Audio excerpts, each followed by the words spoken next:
their swarm in turn. What we're seeing now is it is not just about 25-year-olds. Believe me, this isn't a young person's game. But today we live in the age of reference, not deference. So when before we deferred to institutions to tell us, we're less believing. We believe now in the person sitting next to us, our colleague, our family, our friend. We no longer just accept what we are told by those in high places. We believe in those who have similar values and similar experience. And this is borne out in a recent study from Nielsen, as you can see, from July. Where is trust coming from? And this basically shows that recommendations from people I know is the #1 thing that's driving people to try, become aware of, and hopefully advocate on behalf of brands. You'll see that ads on TV is like #5. If we were sitting in this room 5-10 years ago, ads on TV would probably be higher up there. This is a huge shift in terms of behavior of how people think about brands and think about making consumer choices. In a related but different study, people are asked to pick various sources they use for information. And you can see the USA versus total global, but once again, it's family and friends. This is absolutely amazing. The point is, when you put the expanding digital swarm together with the simultaneous rise in trust in friends and family, you have a powerful combination, and one at which at DDB we think irrevocably changes our jobs as marketers and communicators.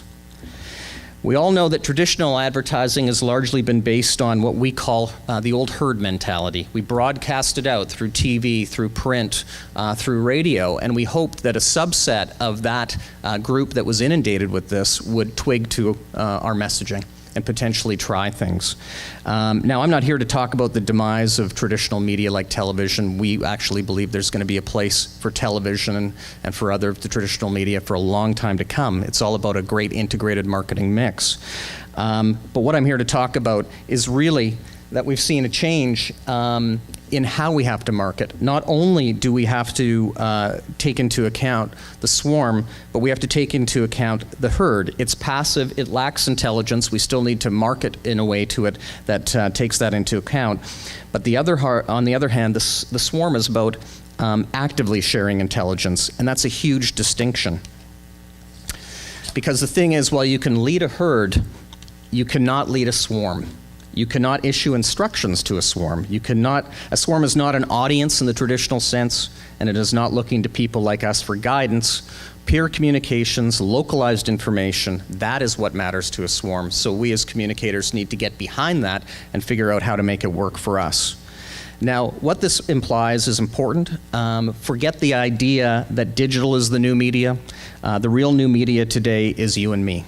People, human beings, talking to their friends and to their friends. And we see it everywhere, don't we? We see it in the chat rooms and the blogs, the microblogs, Amazon.com. I'm a big fan of Amazon.com, and I won't buy a book if it has less than a 3-star ranking.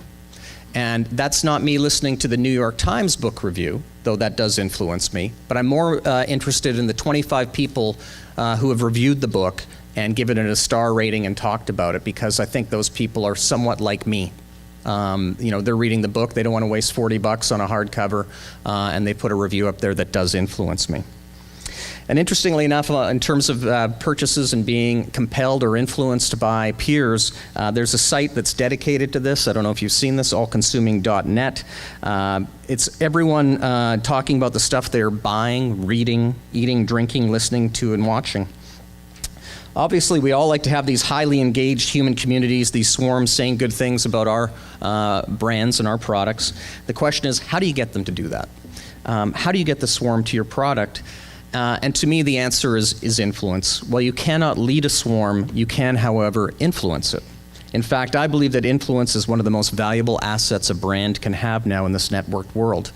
The company I was at previously was Interbrand. You may have heard of it. They published the Best Global Brand Study. In my intro, you would have heard about our ranking. It actually comes out next week with Business Week. And that was a methodology that assigned a numerical value to the intangible asset that is brand. And that's a very important study, it will be. But at DDB, we're actually now working on an influence index, because we believe influence will be the primary driver of a brand's value going forward. Something that should be measured in the same way we measure share of voice and share of market. And I say that because, you know, it's the same as you and me. We like brands that have influence and command attention.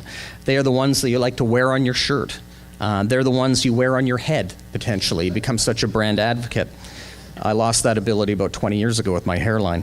They're the ones who set the trends, and they're the ones who recreate themselves when trends shift. Shameless plug for DDB client McDonald's. Somehow seated in this presentation. I don't know how that happened. I don't know whether anyone has read Microtrends, the recent book by Mark Penn. He says that only 1% of the US public, that's 3 million people, is enough to launch a business or a social movement. If he's right, then only 1% is quorum for a major swarm.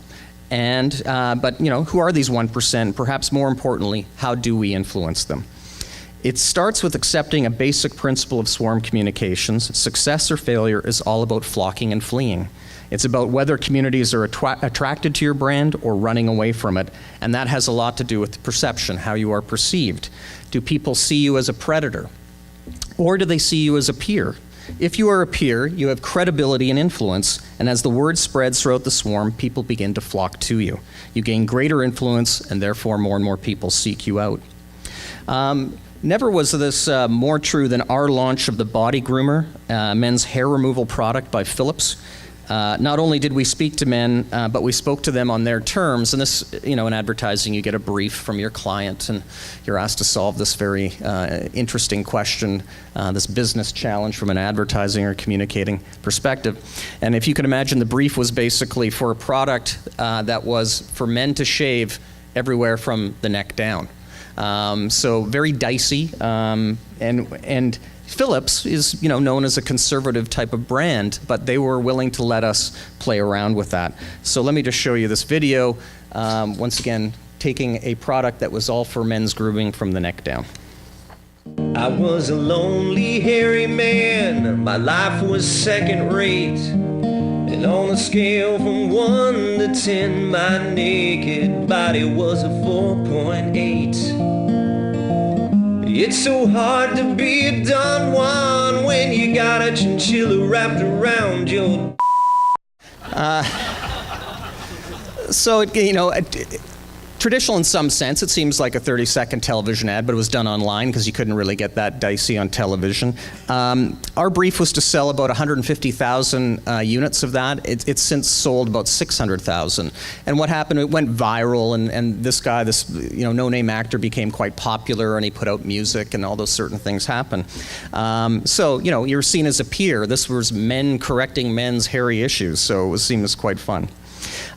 If, however, you're perceived as a predator, the swarm can turn on you. They can flee as fast as they flock. Whether right or wrong, they can be brutal, and that's exactly the flip side of the benefits of social media and technology today, as evidenced by this YouTube video on Walmart.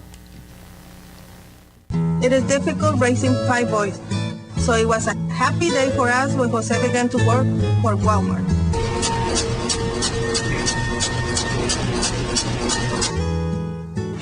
Now Jose makes 40 cents an hour for a 70-hour week. Thank you, Walmart.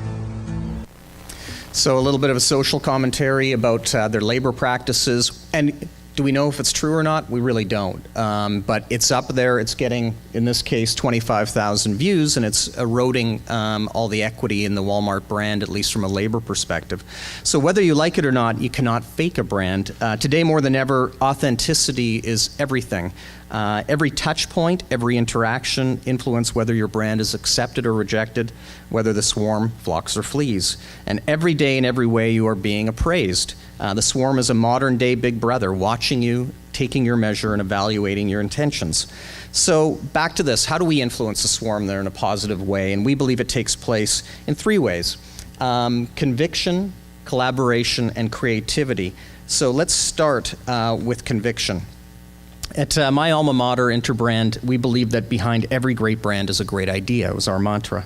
That brands that are influential all start in the same place with the personal vision and the convictions of the marketers behind them. You know, brands are like people in this way. the most influential people in the world have stood for something. You can almost put 2 or 3 adjectives behind these people and be entirely accurate with them. They are authentic and they've been consistent and successful and true to themselves. And brands must do the same thing by believing in something that is relevant to their audiences. And perhaps, no brand is a stronger point of view than Harley-Davidson.